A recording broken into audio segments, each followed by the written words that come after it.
Good afternoon. I am Michael Popa, Executive Director of the Mainstream Coalition. And on behalf of myself and our team, thank you for joining us again for Mainstream Live, our series of conversations with figures in Kansas politics, advocacy, and community building. As you know, for over 25 years, Mainstream Coalition has been advocating for common sense government and healthy communities in Kansas. You can learn more about Mainstream and our body of work at mainstreamcoalition.org. And while you're there, please consider joining. Each membership contribution goes a long way in supporting our advocacy and outreach efforts across the state. And now I would like to introduce my guest for today, Amber Stenger, co-president of the League of Women Voters of Johnson County. Let's get Amber on screen. Hi, Michael. Hi, how are you? I'm good. Thank you so much for having me. You are so welcome. I appreciate you being here. It's a real privilege to, it's always fun to talk to you, and it's always a privilege to speak for the League and to talk about the importance of voting. Yes, and we are very good partners with the League for a while, and the League has been an amazing partner of Mainstream Coalition, I should say, and we really appreciate and value that partnership. So thank you. How are you coping with this pandemic? My family and we have been able to stay safe without the many hardships and inconveniences that many others have had to endure during the pandemic. We've spent the past weekend grieving along with the rest of America about the murder of George Floyd. And we went to the protest in Kansas City on Saturday and to express our support and our grief. And, you know, it just, our organization has been very outspoken about it's our duty to support and amplify the voices of the Black community and to work at every level of government to address anti-racist or to promote anti-racist policies at every level of government. Well, and I did read the League's statement, and it is very powerful. I think we have a similar message, and that's you know, the path, voting is a path to change, right? Yes, and that we have to vote the change that we want to see. That's it's just so important that people use their right and exercise it to make the necessary changes that we have to have. Right, even more so now, and it's also important, and I know the League does a great job of this, is reaching underrepresented voters in the community so that their voice is heard as well. Yeah, that's definitely a focus. Sure, and speaking of underrepresented voters, breaking news this morning, Kansas is going to appeal that decision to that struck down Kobach's proof of citizenship voter law. Yeah, that's very disappointing. Obviously, we wish that he would not pursue it, and that that voters could continue to register to vote without having to have documents that prove their citizenship. All right, and we're back. Sorry about that. I'm not sure what happened, but Facebook dropped our stream. Again, this is Mainstream Live, and I am being joined today by Amber Stenger, co-president of the League of Women Voters of Johnson County. Amber, welcome back. Thank you. You're very welcome.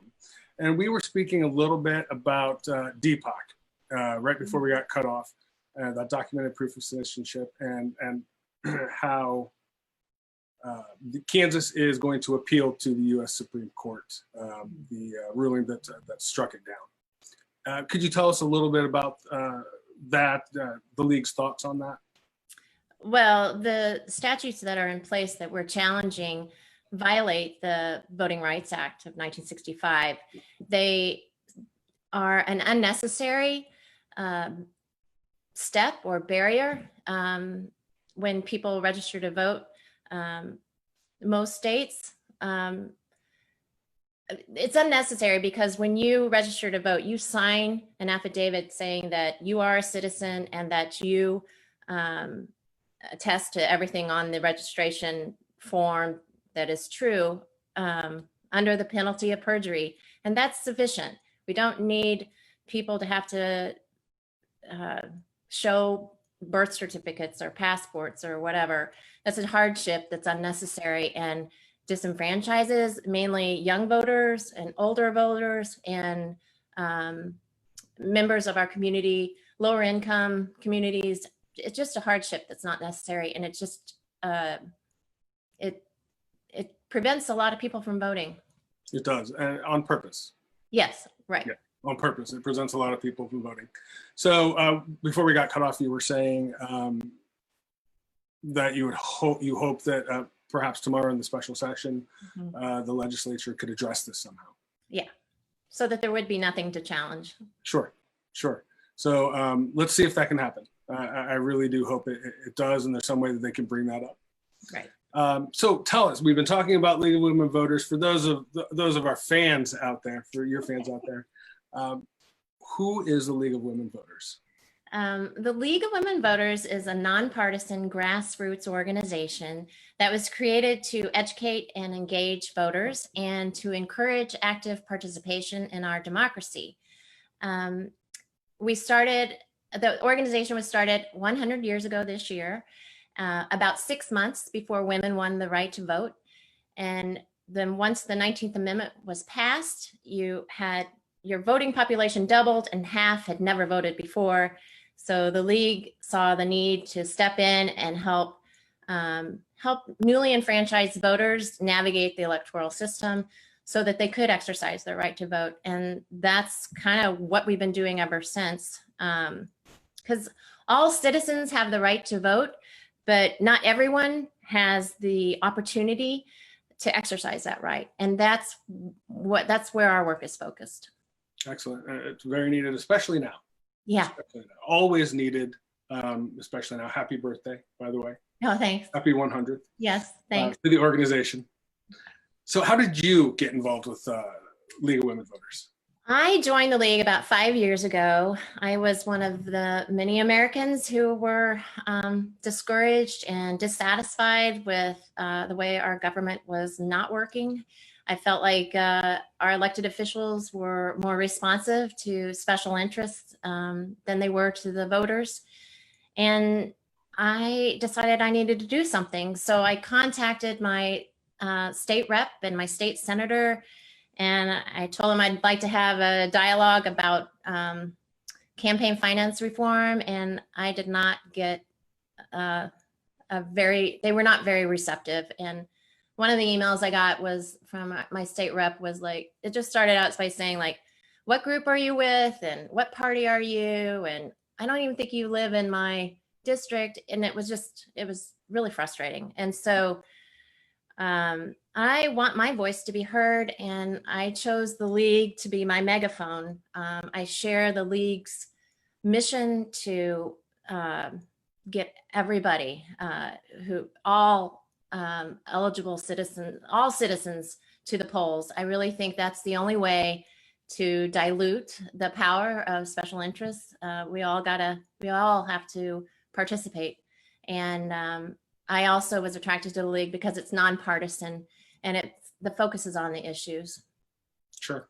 And you mentioned, I'm going to paraphrase here, that you had enough, right? Yeah. And what spurred you into action. And in speaking with many organizations and organizations members and leaders, I find that is probably the number one way that people come to being involved and then eventually leading in an organization. Right. Yeah. So thank you very much for your leadership. Appreciate it. And for you getting spurred to action. Yeah. We've been talking a lot about voting. So could you give us a brief overview of the voting process as it stands now in Kansas? Yeah. So in Kansas, all voters have to register. And thankfully, we have online tools now that make that really simple. We encourage people to use ksvotes.org. It's a nonpartisan online tool that you can go and quickly register in just a few minutes. And then you also have the option of mailing in or voting in advance by requesting a mail-in ballot. You have to do that. You have to request that and fill out an application for a mail-in ballot before each election in which you want to vote by mail. The process, again, is simple. You can contact the Johnson County Election Office and print off and mail a form of the application, or you can go to ksvotes.org again and request your advance ballot. And then you can also vote in person on election day at your designated polling place, but also in several counties like Johnson County, you have the opportunity to vote early in person at designated polling places. And in Johnson County, they're open 2 weeks before election day. So this year, Johnson County and many other counties around the state, I don't want to say many, but a handful of counties around the state, decided to mail out to every registered active voter advance ballot application. Yeah. Which is great. And I just got mine. However, I'd already registered I'd already applied for both primary and general on ksvotes.org, which was super easy. Right. But active voter, what does that mean? That only active voters received? Yeah, I don't know. Do you know exactly? I apologize. I don't know the exact criteria, but yeah, I don't know. And that's fine. And that's something that we can, I don't know. So I was just kind of throwing that to you, hoping that you did. I'm sure we do know. It's just that I don't. Not right now, and that's fine. Yeah. So what are the league's goals this year as they relate to? Well, you know, like you, we want fair, safe, accessible elections. We want people to know that you can vote without jeopardizing your health. And thankfully, like you said, Johnson County has been proactive in mailing those applications to all registered voters. And if you haven't received yours, you can request it at ksvotes.org. And in that, they did send everyone the application for the August and the November elections, which is great. We also, if you do want to vote in person, we would encourage you to go early so that there are fewer people on election day, again, reducing the possibility of, the risks. Our goal is to make sure that all voters have the knowledge, have the ability, and have the desire to exercise their right to vote. Great. What are some of the ways that the league is accomplishing that this year? Well, before COVID, voter registration is at the core of what we do. And last year we did 82 voter registration events at high schools in Johnson and Wyandotte counties, at community colleges, at a mosque, at community events like farmers markets. And we also attended all of the naturalization ceremonies on the Kansas side of the metro, where we registered more than 1,500 new voters last year. So since COVID, we've had to shift a bit. We've developed some new online tools for teachers, and we're working with our partners like Mainstream to advocate for, to make the process easier. Mainstream is part of the Kansas Coalition for Citizens Participation, as is the league. And we were urging the Secretary of State Schwab to mail ballots to all registered Kansas voters. And he has stated he has no plans to do so. So we are focused on the county level.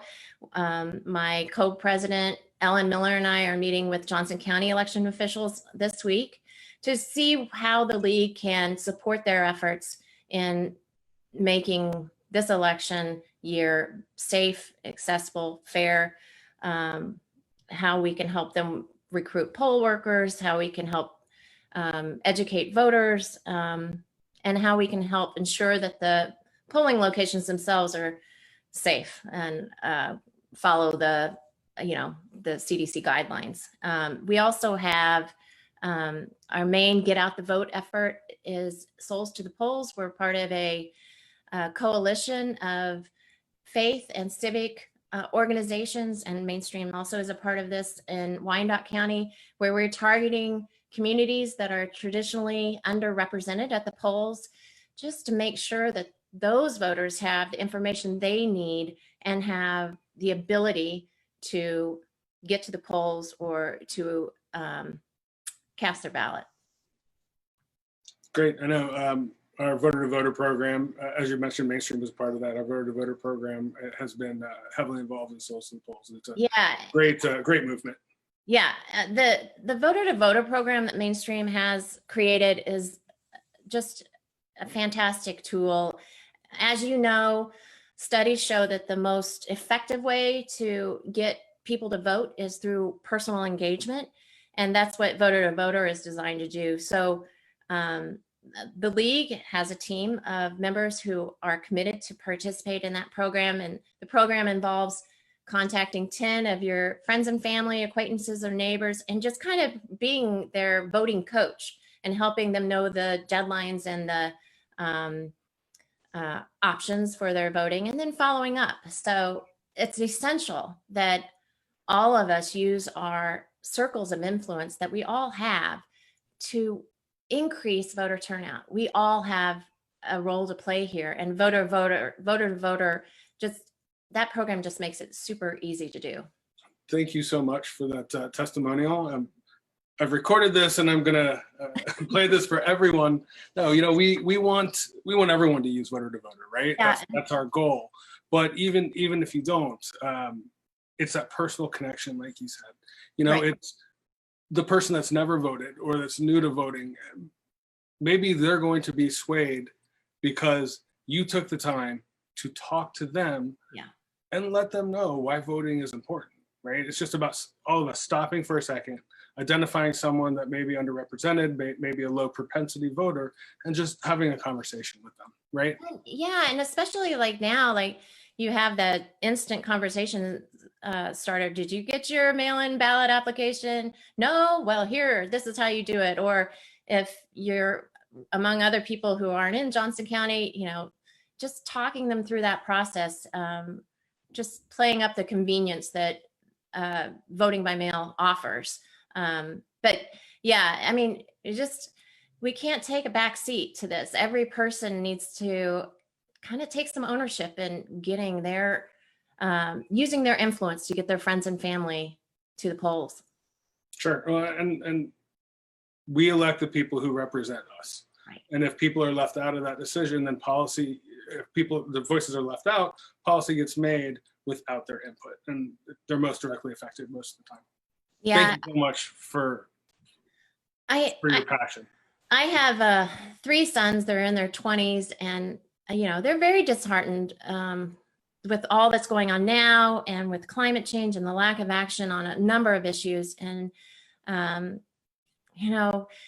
just tell them, if you're okay with the status quo, don't bother voting. But if voting is your opportunity, your way to make this democracy work the way you want it to work.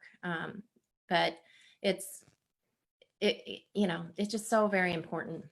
Are they as passionate as you are about voting and talking to their friends and getting people motivated? Well, not as passionate as I wish they were, and it's hard because you want action, and it's super hard. Are there any specific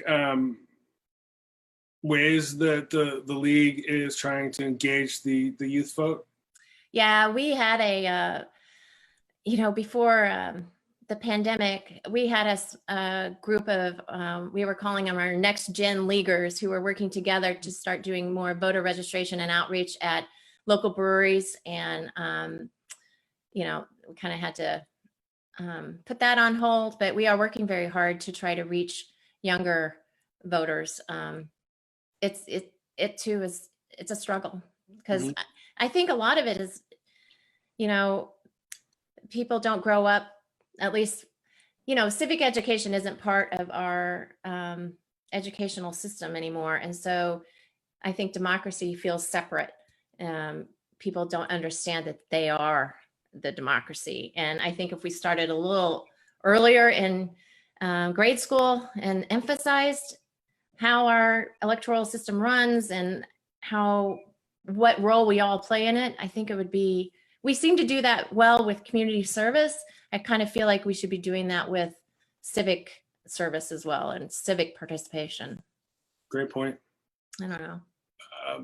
Do you think the youth will listen a little bit more now, especially with everything going on in the world, in the United States, surrounding the death of George Floyd?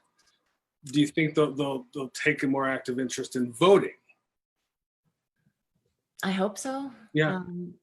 I really do think that is the most effective tool that we have. Right. And it's our jobs as the organizations that lead the efforts to make sure that we get the word out to them, and then we are talking to them and making sure they understand. Yes. I agree. So after the elections, after this year's elections, what's next? Well, the league is focused on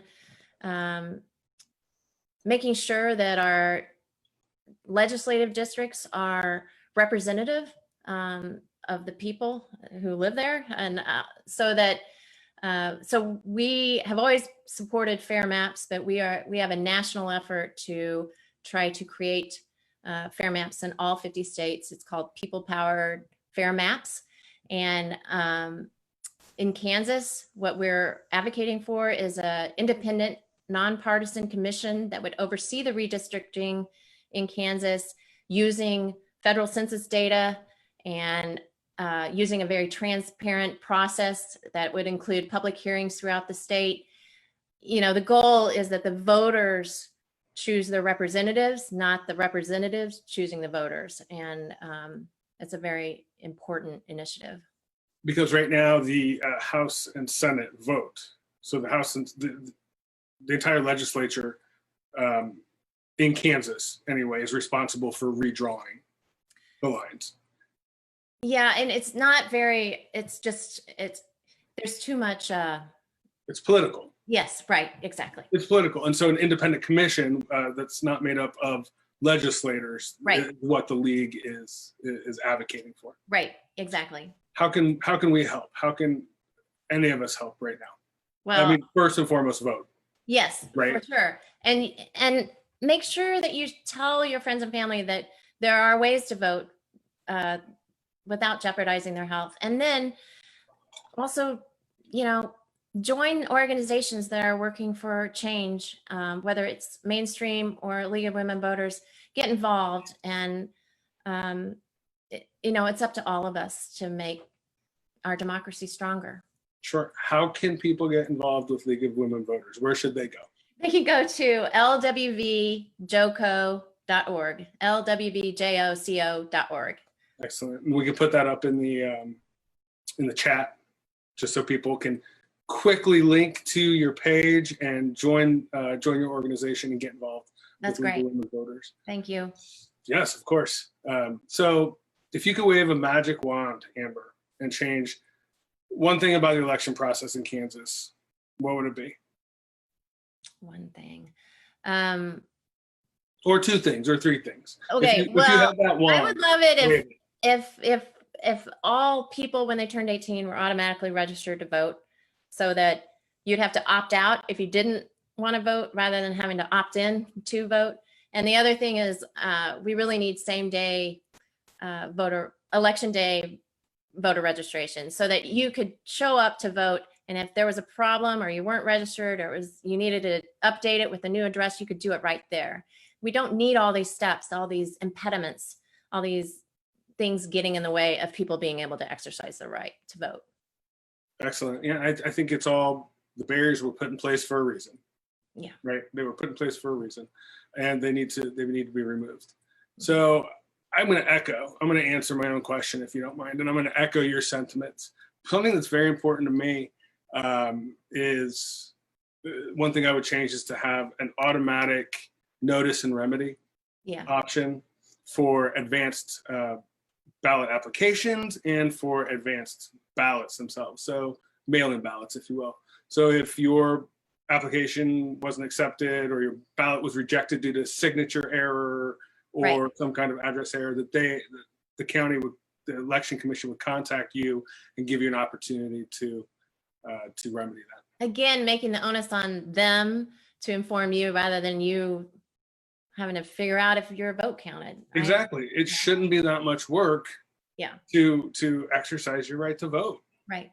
And I think the league has done an amazing job getting the word out there, you know, and advocating for the people to try to get that onus on the commission or on the entity that the elected officials who are here to represent facilitate voting. Yeah. Right.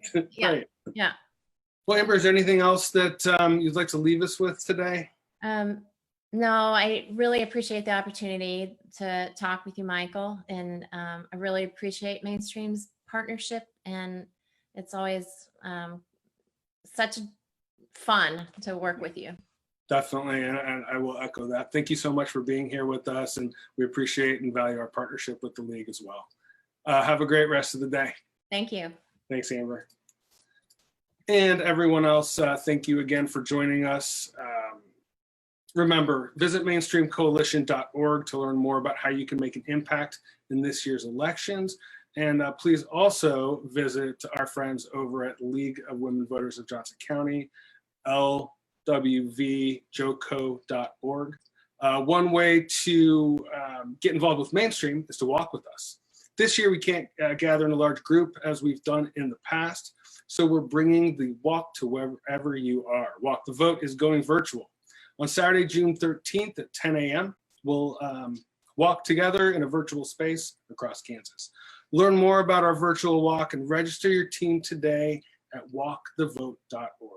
Thanks again for joining. Stay safe and remember to do more than vote with Mainstream in 2020.